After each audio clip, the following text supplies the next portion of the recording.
Hi, I'm Robert and I recently had rotator cuff surgery. These videos tell you what it's like to have rotator cuff surgery and what it's like to recuperate after your surgery. Now I'm going to share my experiences with you from the viewpoint of a 67-year-old single man who lives alone. Now today is the 4th day after surgery and overall things are going pretty well.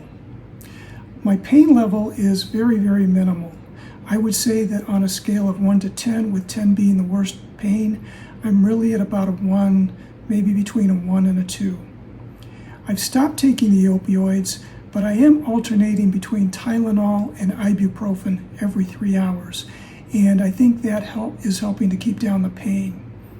Now the Tylenol seems to be pretty safe to take. I usually take 1 tablet with a full glass of water, but I've heard that the ibuprofen, if you take too much of it, can be kind of hard on your stomach.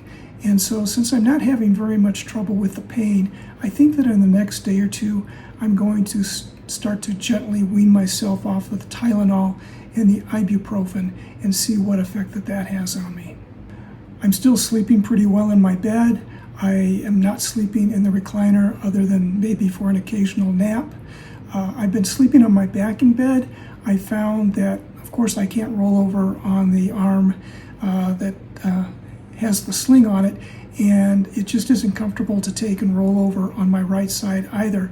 So I'm sleeping on my back, but I've got 2 pillows underneath my head to prop me up, and I've got a folded up towel between my slinged arm and my upper body, and that seems to keep my arm pretty comfortable while I'm sleeping. I did do a video a couple of days ago on how I set up my bed and how I get into it before I go to sleep at night.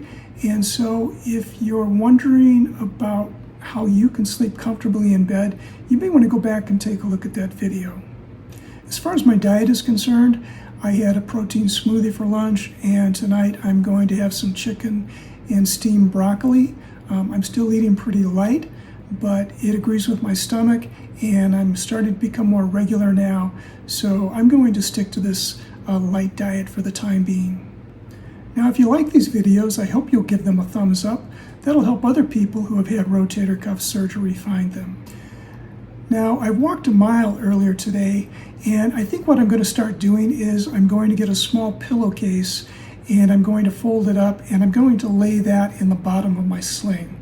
And the reason that I'm going to do that is that I live in a very hot climate, and when I go out for a walk, I get really sweaty, and my sling, my arm sweats, and it kind of makes the sling get a little sweaty too. And so I think if I take and stick a pillowcase in the bottom of my sling, that pillowcase will absorb the sweat when I go out for a walk, and then instead of having to possibly wash the entire sling, I can just pull that pillowcase out and toss that in the washing machine. Now, I had my second physical therapy appointment yesterday, and I ended up driving myself to physical therapy. Now, I strongly recommend that you do not drive while you have your arm in a sling. I know that sounds a little bit hypocritical because I have my arm in a sling and I drove to physical therapy yesterday, but that's a choice that I've made. I have no other way to get around. Taking an Uber or a taxi would be really expensive, and so I decided that I would go ahead and drive. But again, I strongly recommend that you do not drive anywhere until you get your arm out of a sling. This is just a choice that I made, and I thought that I ought to be honest and share my choices with you, just in case you're wondering how I'm getting around. Now, what I did to enable myself to drive is I bought one of these. It's like a little knob, and you can attach it to your steering wheel. I think they're called steering wheel spinners, something like that. And I attached that to my steering wheel before I went in for surgery. And what it allows you to do is hold the steering wheel, and then you can grab that knob and you can kind of steer with just one hand. And then I found that because I'm right-handed and my left arm is a sling, I was kind of having to reach through my steering wheel in order to turn on my directional signals. And that worked out okay. I got there safely. I was very careful to drive slowly and within the speed limit. I was just very careful about it. I still felt a little bit nervous about it, and I'm not entirely comfortable, but in my situation, I don't have a lot of choices. And so I ended up getting to physical therapy. But again, that's a choice that I made. I recommend that you do not try to drive until you get your arm out of a sling. If you can, take a taxi or take an Uber. Now, when I got to physical therapy, my physical therapist took off the big bandage that they put on my shoulder the day after surgery, and he took a look at the stitches and so forth. And he said that overall, everything looks really, really good. Now, if you'll recall from my previous videos, I had some concerns about whether I might be making my shoulder a little bit more difficult to heal when I go out for a walk, because when I go out for a walk, you know, I'm kind of bouncing up and down, and I can feel these little vibrations in my shoulder. And when I've gone out for my walk, sometimes the shoulder feels a little bit sore. And so I brought that up with the physical therapist, and he said, that's fine, that's really nothing to worry about. He said the benefits of walking outweigh any minor discomfort that you might feel while you walk. So walking seems to be okay. Now, when I got to physical therapy, I would go in and sit down on a chair, and then they'll bring out this, it's like a warm heating pad or a warm pack, and they put that on my shoulder, and I will sit there in the chair for 5 or 10 minutes to get my shoulder warmed up. And then while I'm sitting there, one of the physical therapist's assistants will bring the things that I need to do my physical therapy out to one of the physical therapy tables. So after my shoulder is warmed up, I did the same 3 exercises that they gave me initially. So I started out doing some shoulder shrugs, and then I would do pendulum swings with my arm and a dumbbell, and then I would do some dumbbell curls.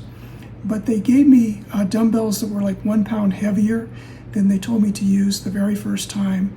And so I started out with a little heavier dumbbell today. Now, as I was doing the pendulum swings, the assistant came over and she told me that I wasn't doing the pendulum swings correctly. I had seen some other videos, and people talked about when you do the pendulum swings, you should take and move your whole upper body and let that movement of your whole upper body cause your arm to rotate. But my physical therapist's assistant said that I shouldn't be moving my upper body like that.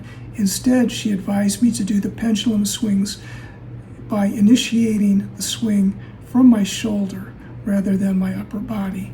And so I changed the way I do pendulum swings today. Now, the physical therapist added 2 new exercises to my physical therapy routine today. The first exercise is what they call an overhead stretch. And what I was told to do is to lay down flat on my back on their table or here at home on my floor. And what I'll do is take my good arm and I will use it to lift the arm that I have in the sling overhead, and then try to bring it all the way back behind me. And they want me to do 2 sets of 10 repetitions of that exercise every day. And when I bring the arm back, they want me to hold it back there for 10 seconds on each repetition. And so when they showed me the exercise, it was pretty uncomfortable. I was okay until I got up to about 90 degrees or so, and once I got past 90 degrees, it felt very, very uncomfortable on my shoulder. And I almost had kind of a crinkling feeling, and I didn't like that, but you know, that's what you have to do in order to get better. So I went ahead and did the overhead stretches. Now, the second exercise they gave me is what they call a wand stretch. And wand, I mean W-A-N-D. And with a wand stretch, I would lay flat on my back on the bench, and then they had like a small cushion, and they would set that cushion over on the side of the shoulder that I had repaired. And what I would do, what I was told to do, is to take and rest my elbow on that pad, and then I would take and hold the arm kind of at a 90-degree angle like this, and then they would give me, it was kind of like a T-shaped instrument. It looked like plumbing tubing that they had put together. And what you do is you hold that tubing, and then you take your free arm and you push your repaired arm back like that. And I know this kind of doesn't make sense the way I'm describing it, and so what I'm going to do at the end of this video is I'm going to shoot another short video that shows you these two exercises so you'll understand what I'm talking about. But the wand stretch, they wanted me to do the same as with the overhead stretch. They wanted me to do 2 sets of 10 repetitions, and when I got the arm stretched all the way back, they want me to hold that for 10 seconds. And so I went ahead and did the 2 sets of that exercise, and it was a little uncomfortable, but it wasn't nearly as uncomfortable as the overhead stretch. Now, of course, after I finished the physical therapy there at their office, they brought me an ice pack, and I iced my shoulder for about 10 minutes, and that seemed to help.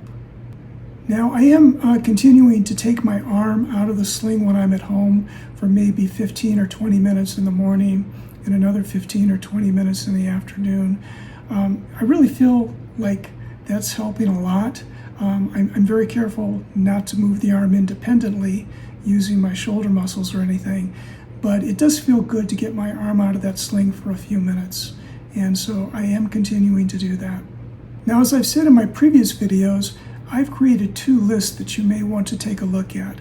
The first list is a list of 45 different things that you may want to buy to have around the house after rotator cuff surgery. These things have made it easier for me to perform my daily activities, and they've made it safer for me to recuperate. The second is a list of 28 different things that you may want to think about doing before you go to have your surgery. Now, I will leave a link to these lists in the description below, and I encourage you to go over to my website and take a look at them. So again, if you like these videos, I hope you'll give them a like so that other people can find them, and hit the subscribe button. That way you'll be notified whenever I release a new video. And so that's all for today. Thank you very much for watching, and I'll see you in the next video. Take care.